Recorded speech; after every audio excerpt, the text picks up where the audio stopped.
Alex was standing at the window, looking at the city below. It had been a week since he had received the invitation to the Global Technology Conference, a conference promising a better future for humanity. But he knew better than to trust promises from those in power.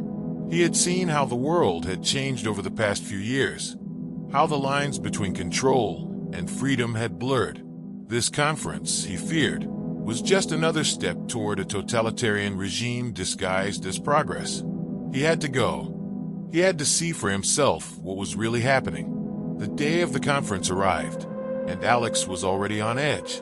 He entered the vast conference hall, its walls lined with the most advanced technology humanity had ever seen. On stage, speakers talked about the future, about new systems, new technologies that would ensure a world of peace and prosperity. But beneath their polished speeches, Alex saw the cracks, the hints of something darker, something more sinister. He wasn't the only one who felt it. During one of the breaks, he met Carla, a former tech journalist who had turned whistleblower. She had been investigating the true intentions behind the conference, and she shared with Alex what she had discovered. The technologies being presented weren't just about surveillance or improving life. They were tools of control, designed to monitor and manipulate people's every move, thought, and decision. "Are you telling me they can actually control people's minds?" Alex asked, incredulous. Carla nodded, her face serious. "They've developed a system that can influence emotions, thoughts, and even actions. It's not just about watching us. It's about changing who we are, at a fundamental level." Alex knew this was worse than he had imagined. The stakes were higher than ever, and the time to act was now. He and Carla began to secretly gather information, working together to expose the truth behind the conference and the technologies being unleashed on the world.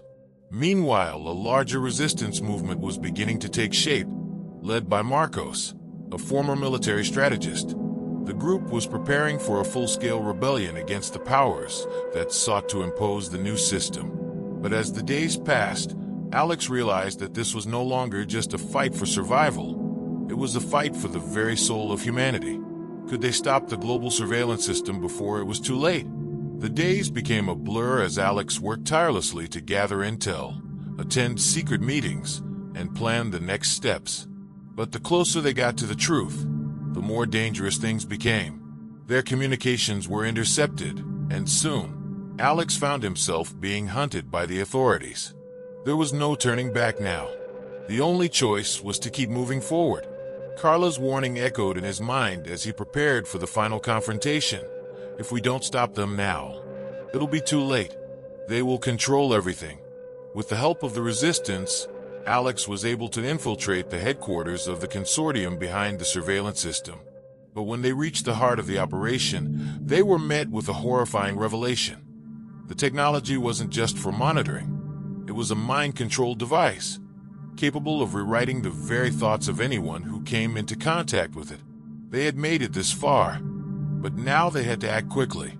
Alex, Carla, and Marcos fought through guards and security systems, determined to reach the core of the operation and shut it down before it was too late. Just when it seemed like they were close to victory, the leader of the consortium, a cold and calculating man, confronted them.